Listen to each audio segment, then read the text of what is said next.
Hi there, I'm Michael Storsley, Superintendent of Grayslake 127, and we are talking with some folks. I'm going to have them introduce themselves, but we're going to talk about CTE, we're going to talk about pathways, we're going to talk about internships. So really exciting stuff, and I will turn it over to my colleague Tracey. Who are you, and what do you do? I am Tracey Landry. I'm the Assistant Superintendent for Teaching, Learning, and Innovation for the district, and this is my 30th year in the district. Wow. What is that like in terms of like, is that it's not the paper, it's not the diamond, it's, what is, like what's what, you're the... 30 and the anniversary? I have no idea. Okay, we'll look it up. Okay. We'll find it for you. Okay. I didn't realize it was 30, like right on the dot. Yeah. Exciting. I'm Gina Oddo. I'm the Career Exploration and Internship Coordinator, and this is only my second year. That sounds like a paper year or something like that. I don't know. Okay. And you're the internship coordinator? Yes. You did say that. Okay. Yeah. Excellent. I'm Gina Schuyler. I oversee career and technical education in both buildings and also oversee careers and community partnerships. So you guys have a lot of knowledge about kind of where we're going, I think, as a district. It seems like things have turned a little bit in education, right? Back when No Child Left Behind was big, back in the early 2000s, it was kind of reading and math, and nothing else matters, and everything else will sort of work out. I think we figured out, no, there's a need for career-based learning and internships and things like that. So what are you seeing? What are you working on now that kind of supports that? And what are some exciting things that are happening? Yeah, I would say that we've had a pivot over the last 8 to 10 years, really focusing on what our acronym is, right? Get real, relevant, engaging, authentic learning. And what does it mean to engage students in meaningful, hands-on, authentic work of the discipline? And that might look different in different spaces. We're rethinking space and time. How do we get students engaged inside and outside of the classroom?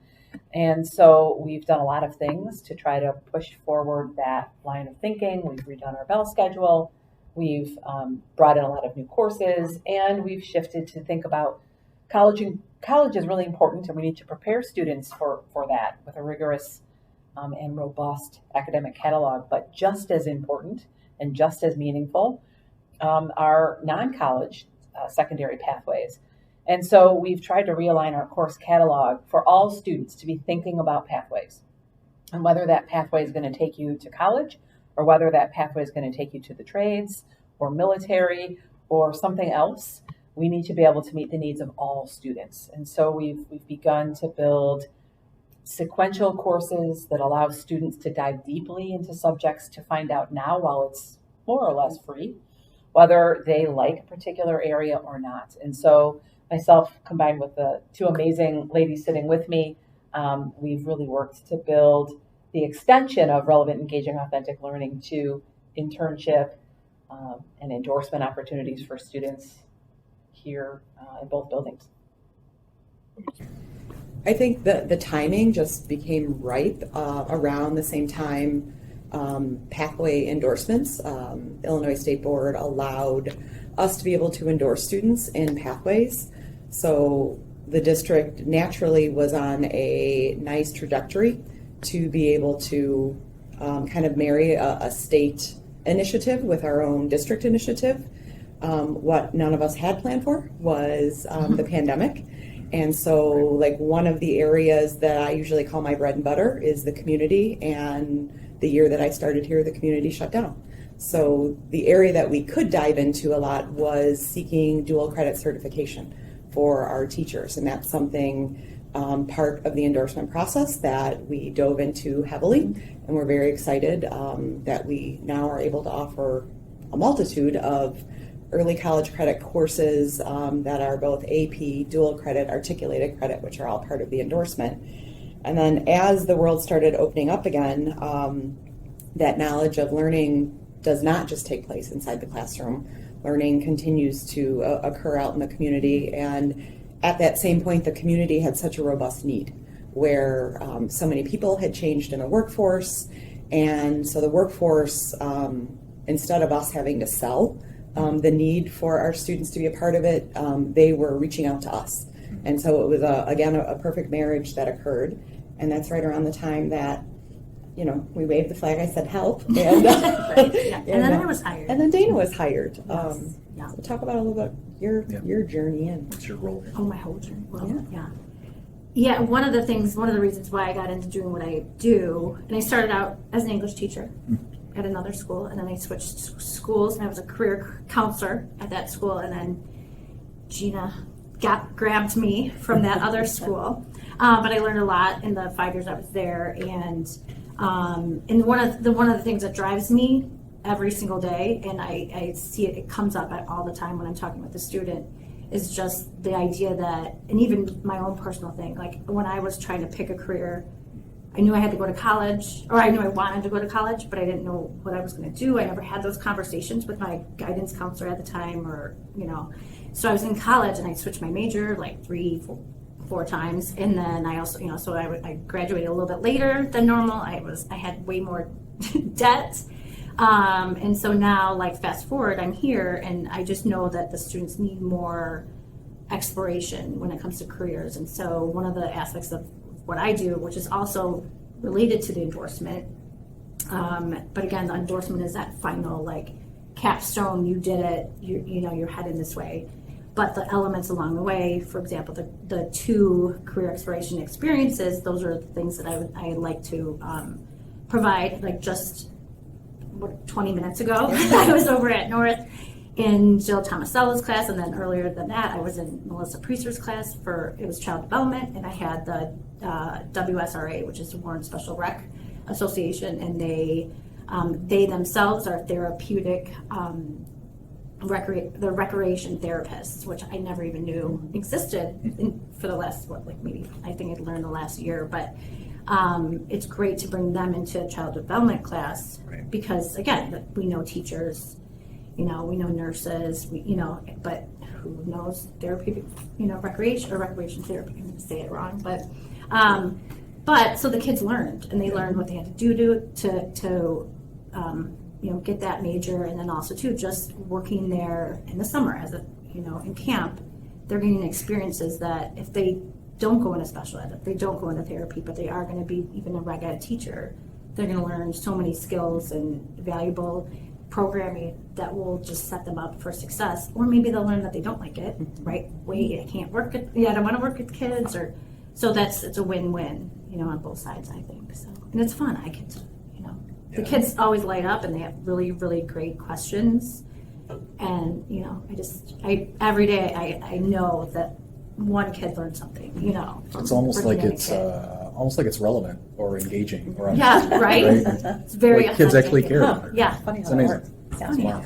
And I would just add that you're bringing people in to the students, but you're also creating a lot of experiences for Yes. students to go out. Right. Maybe you can talk a bit about that. Yeah, so again, my title is the Career Exploration and Internship Coordinator. So that would be the career exploration, bringing in the speakers, whether it's just standalone during a Rams block or Knights block, or into a classroom versus my internship class that we have at both campuses.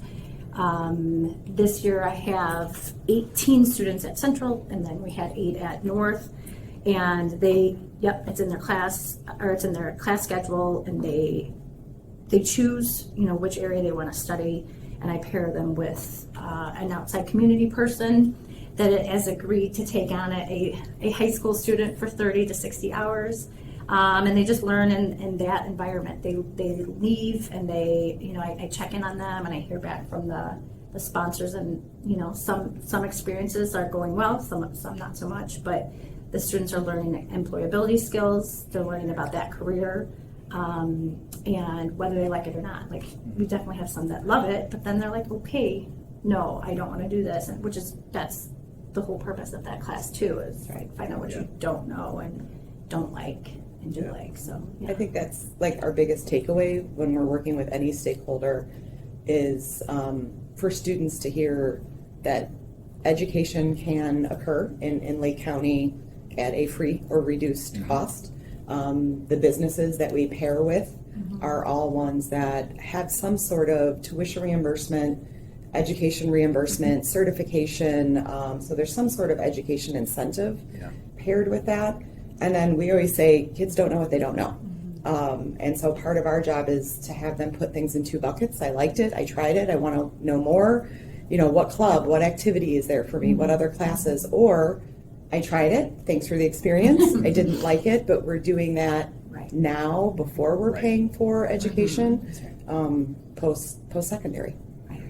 Yeah, like one of the mantras is, we're preparing kids for jobs that don't exist yet, which is fine, but there are so many jobs, like for example, careers out there.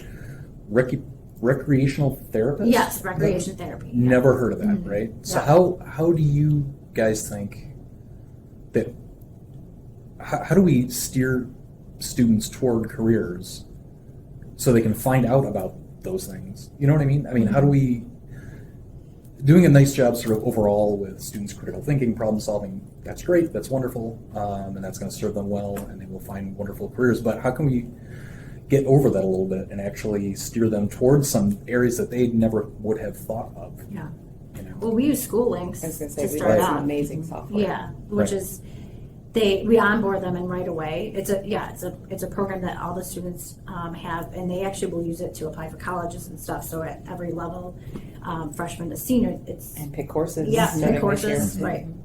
right? But when you onboard them, right away there's a quiz, and it will help link them to the type of learner they are and the personality type they are, and then that leads to career exploration in the class, and a lot of times, there's ones on there that they've never heard of, actually all the time. There's at least one that they're like, what is this? And then they click on it and then they learn about it, and maybe they don't like it, but then from there, it's, which classes do we have around here, that would apply for them to explore even further, or two, like for us, what can we add, like what should we add to our program. So Well, Dana and I are on a lot of different workforce boards in order to be hearing about like what is the up and coming, what are skills that we have now that are transferable, and teaching students, what a transferable skill is. I know just the other night we had our small business entrepreneurship fair. And a student approached me and goes, do you know who Miss Oddo is? Because I want to go into, and what was it that he wanted to go into? MIS? MIS, yeah. I had no clue what that was. And I just said, no, tell me more about that. And students, like this is only year 2 of Dana, students are now knowing who she is, knowing to ask, like, he goes, I look at her calendar every month, but she hasn't had anything on that yet. Can we talk to her and can we do that? And so that was a conversation Dana and I had. So like little by little, I think students are realizing that the 3 of us are a resource to their exploration. And because we're, thanks to you, it was part of our initial kickoff this year, just using the word pathways and talking about endorsements and internships, that it's no longer a secret of how they need to navigate the unknown. They know that there's resources and they're beginning to ask. So that's the part that I'm excited about, because I think a lot of these courses naturally have project-based learning. They're solving problems. So it's good educational practice and foundation. Yeah, and just like we have college visits come in, I think it's equally important to have business partners coming in, right? Having career exploration opportunities, even if it's not an internship, right? But just coming into the College and Career Center or to a class and hearing directly from industry partners what they're looking for, what fields are out there, how they can use their skills. Yeah, I think a great example of that, we just did the Trades Expo. And for a lot of our students, sometimes they would answer, because we market it to a wide net, but some students responded back, well, I'm going to be an engineer, so I don't feel the Trades Expo is for me. And Dana and I pushed back by saying, well, but you're actually going to be producing materials for the trades. So how neat to be able to go there, gain mentorship, ask some questions. And so just by posing that question to students that, there is something there for you, and sometimes they need that guidance from us of how to look at it a different way. Yeah, and to add to that, when we were just talking to another parent. Oh yes, yesterday. So we have we had a student over the summer do an internship at Scott Ford's, which is a large metal forging company in Spring Grove, and the student wants to be an engineer. But the work he was doing, again, is more, it's manufacturing, it's on the floor and everything, but he understood, and his dad was in for another reason, but just sharing how amazing the experience was, and just excited to go back, and he'll go when he wants to be an engineer, but again, knowing what happens in a manufacturing environment, like you can't create something for that environment if you've never been in that environment. So he was part of the destruction area. Yeah. So as new metals came in, he got to try and destroy them, and then had to record data on that.